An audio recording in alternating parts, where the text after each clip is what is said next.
Hello, good morning, नमस्कार। आज का टॉपिक पिछले टॉपिक के कंटिन्यूएशन में we see in previous video vitamins A, and today we will see about vitamin D source, requirement and diseases arises due to deficiency or excess of vitamin D. Vitamin D presents in fish liver and is also produced in human body, human skin by ultraviolet light. Vitamin D cod liver oil और fish liver में पाया जाता है। Fish liver specially cod liver oil, और मानव शरीर में, human body में ये स्किन के द्वारा उत्पन्न किया जाता है जब हम सूर्य की प्रकाश में होते हैं, बाय द अल्ट्रावायलेट रेज। इसलिए हम देखते हैं कि नवजात शिशु को तेल लगाने के बाद में, तेल से मालिश करने के बाद में उसे धूप में सुला दिया जाता है या रखा जाता है, जिससे उसे विटामिन डी की प्राप्ति होती है। The inactive vitamin D precursors provitamins. Vitamin D possesses certain essential structural characteristics. Presence of OH or alcoholic group at third carbon, two congregated double bond between C5 to C6 and C7 to C8. A hydrocarbon chain at C17। 11-12 class में chemical configuration अगर हम पढ़े होंगे उस समय हम देखे होंगे alcoholic group. So sources of vitamin D, fish liver is the richest source of vitamin D. Egg, इसका डेली रिक्वायरमेंट प्रतिदिन हमें कितना चाहिए? प्रतिदिन एक हेल्दी इंडिविजुअल एडल्ट को 2.5 mu gram of vitamin D3 is daily required. Its requirement increases in pregnant, lactating mother, infant and children. 2.5 μg of vitamin D3 is daily required by a adult, but its requirement increased in pregnant lady, lactating mother and infants and children. नवजात शिशु और बच्चों में इसकी मात्रा की ज़्यादा ज़रूरत पड़ती है। Next is absorption, storage and transport.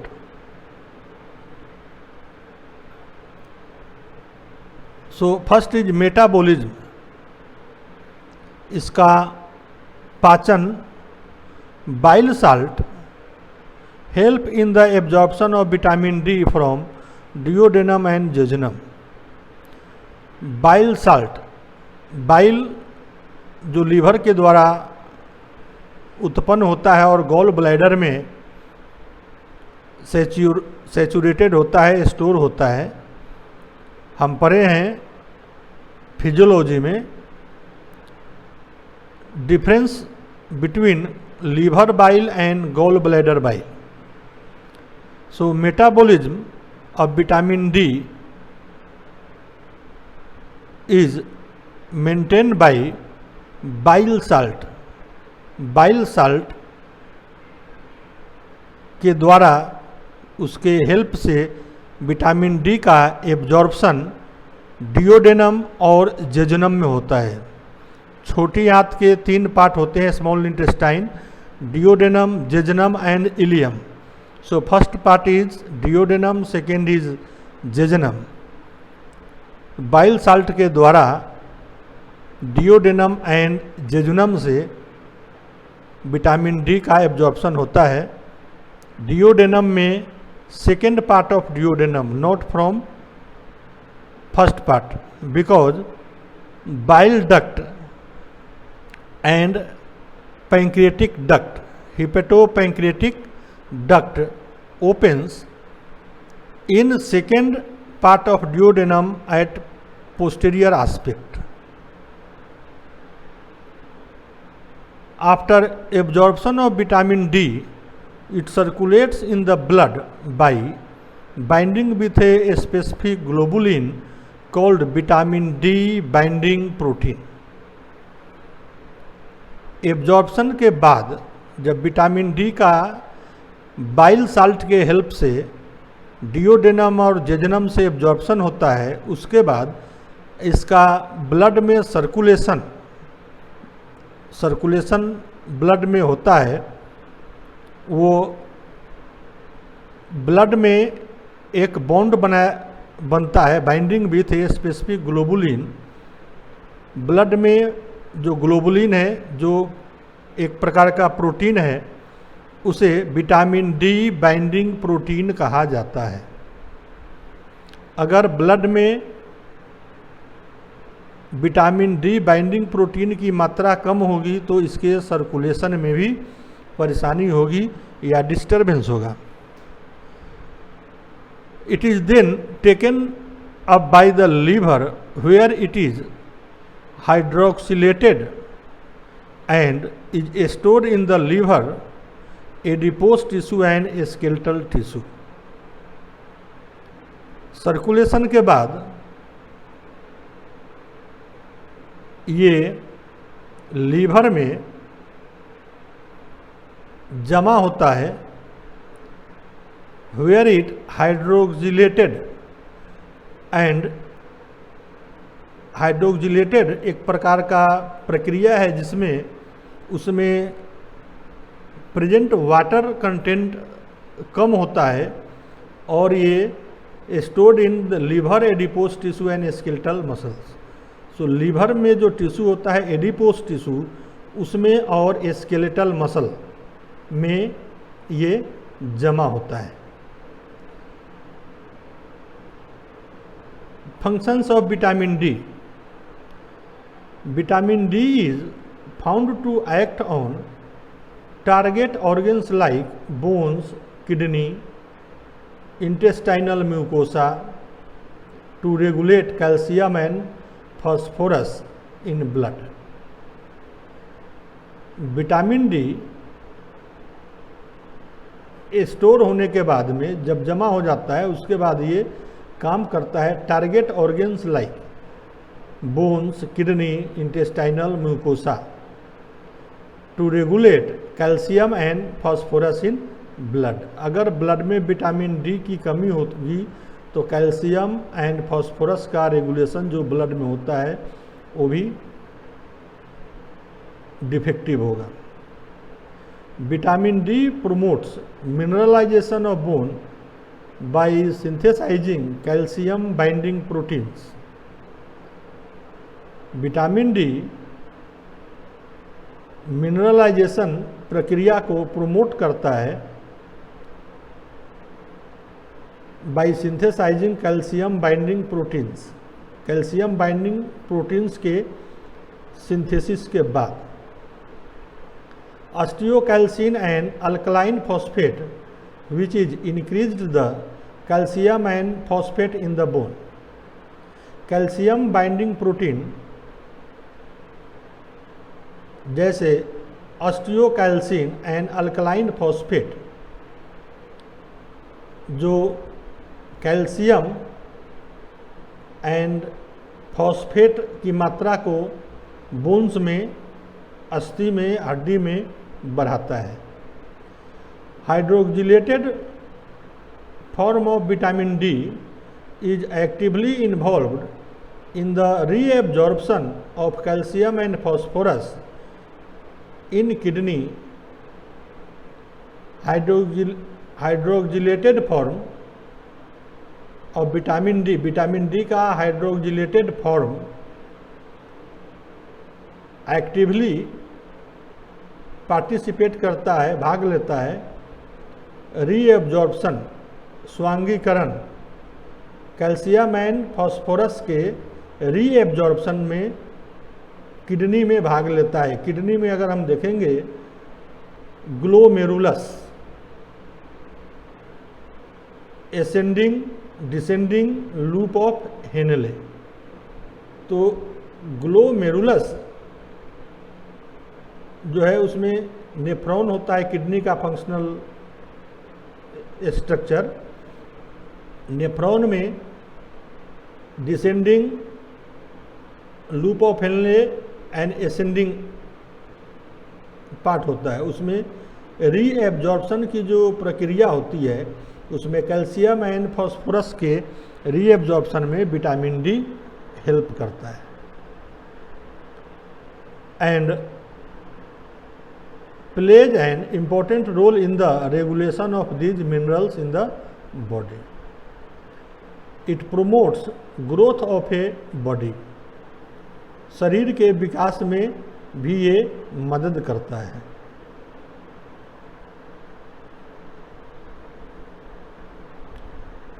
अब इसकी कमी के कारण कौन कौन सी बीमारी होती है? Deficiency diseases. Vitamin D is essential for bone marrow. In human it is synthesised by sunlight.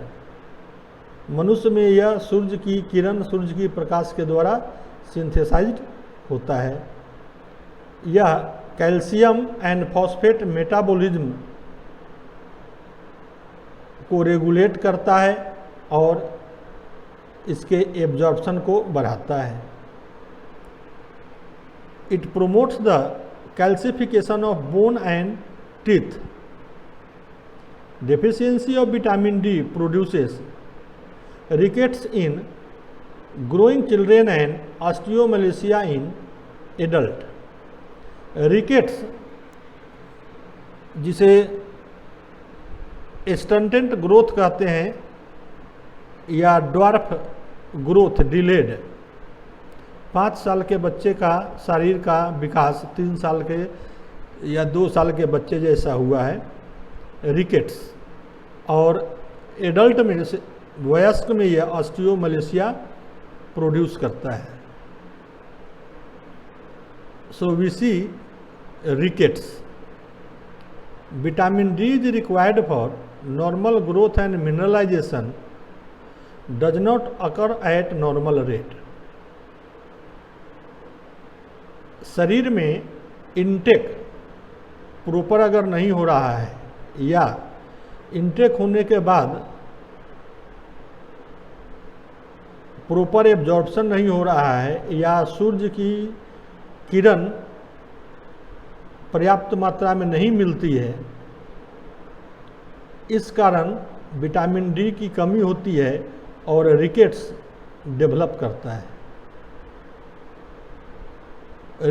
Rickets में लॉन्ग बोन जो है, long bone becomes bulk and soft. Long bones bond giving rise to deformities such as ankle, knee, wrist,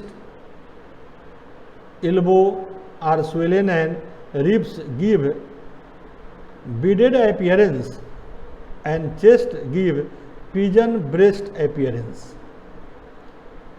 Pigeon breast appearance means appearance of chest is cylindrical.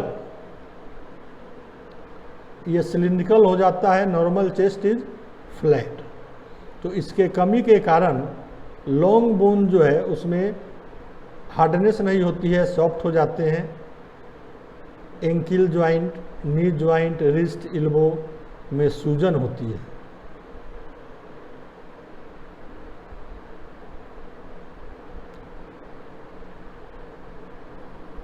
Rickets is common in children who do not have direct contact to sunlight, जो जिन्हें सूर्य की किरणें नहीं मिलती या उनके contact में नहीं रहते, और जो एनिमल फूड नहीं लेते जैसे मीट, एग, फिश etc.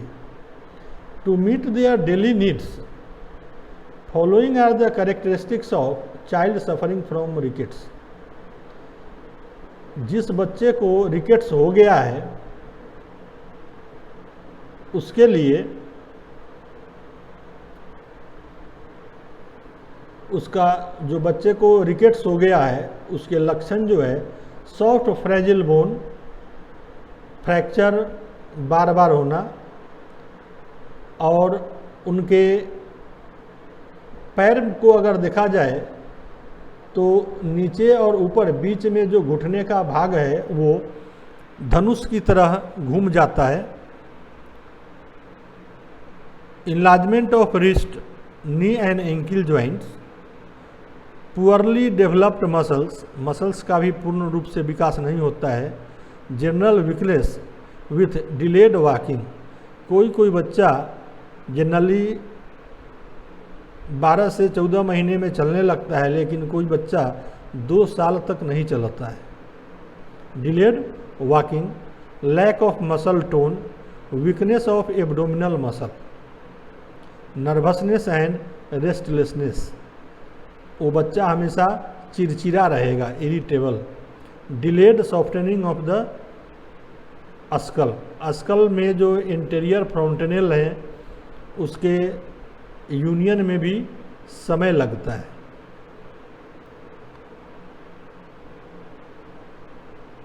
तो रिकेट्स में ये लक्षण पाए जाते हैं। एडल्ट में ऑस्टियोमलेशिया बीमारी होती है, उसमें ये देखा गया है कि या तो प्रॉपर इंटेक नहीं हो रहा है, और हो रहा है तो एब्जॉर्प्शन प्रॉपर नहीं हो रहा है।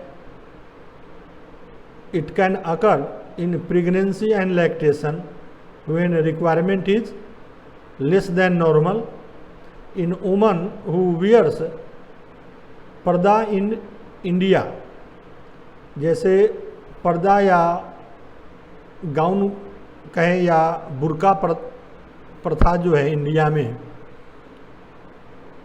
इस कारण से लेडीज घर से बाहर भी निकले तो उसे धूप, सनलाइट का एक्सपोजर नहीं होता, ये भी एक मेन रोल है। Skeletal pain is an early sign, हड्डियों में हमेशा दर्द रहना। Deformities of ribs, spine, pelvis, legs are seen. Bending of vertebral column and muscular weakness are observed in osteomalacia. 40 वर्ष की उम्र में ही आगे झुक करके चलना, बेंडिंग ऑफ वर्टिब्रल कॉलम, ये सब लक्षण ऑस्टियोमलेशिया में पाए जाते हैं। तीसरी बीमारी है ऑस्टियोपोरोसिस, जो बुढ़ापे में होती है, ओल्ड पर्सन में होती है, और जनरली ओल्ड एज में ये देखने को मिलता है कि फीमर हेड फ्रैक्चर, इसका मेन मुख्य कारण ऑस्टियोपोरोसिस है। Vitamin D deficiency causes osteoporosis in old people.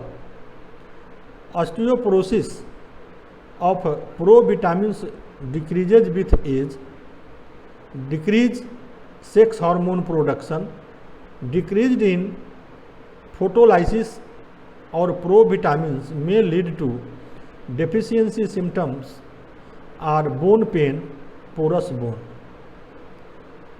इसकी कमी से सेक्स हार्मोन की कमी हो जाती है, अर्ली मेनोपॉज भी डेवलप हो सकता है, और इसकी कमी से बोन पेन जनरली हम लेडीज में देखते हैं कि कमर दर्द की शिकायत ज़्यादा होती है। तो ये सब 3 बीमारियां, rickets, osteomalacia and osteoporosis, rickets in child, osteomalacia in adult and osteoporosis in old age occurs due to less intake or lack of proper sunlight contact or dietary deficiency, or maybe lack of or faulty in absorption and circulation also. Next is hyper vitaminosis. Vitamin D की अगर शरीर में अधिकता होती है तब क्या होगा? Excess of vitamin D causes loss of appetite. अगर इसकी शरीर में अधिकता हो जाए, एक्सेस हो जाए, तो भूख कम लगना, vomiting, growth failure, weight loss, drowsiness, polyuria, increase calcium deposit in soft tissue, blood vessels, kidney etcetera. ये सब बीमारी एक्सेस विटामिन डी के कारण होता है। The recommended form of vitamin D is vitamin D3 और कोलेकैल्सिफेरॉल। विटामिन डी की एक टाइप है विटामिन D3 और cholecalciferol. This is the natural form of vitamin D that your body makes from sunlight, जो शरीर सूर्य की किरण की उपस्थिति में बनाता है। Supplements are made from the fat of lamb's wool. Lambs जो होता है एक भेड़ होती है, भेड़, बकरी से, गोट से अलग एक होता है भेड़, लैम, ये पहाड़ी भागों में पाया जाता है। उसके फैट से इसको बनाया जाता है। However a clinical study reported in 2008 suggested that vitamin D2 work as well as vitamin D3.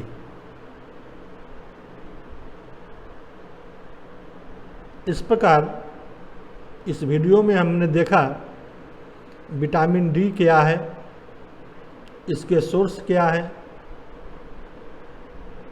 इसका synthesis, storage and circulation, transportation कैसे होता है, ये कैल्शियम एंड फास्फोरस के रेगुलेशन में कैसे हेल्प करता है, डाइजेस्टिव सिस्टम के किस पार्ट से ये एब्जॉर्ब होता है और इसकी कमी से कौन कौन सी बीमारी होती है, और इसकी अधिकता या एक्सेस अमाउंट से कौन सी बीमारी होती है, और इसकी कितनी मात्रा हमें लेनी चाहिए, और natural and synthetic source. Next video में हम देखेंगे vitamin E. Thank you. I request to all viewer to subscribe, like and share this video among students and practitioner. Give suggestion in comment box for further improvement. Thank you.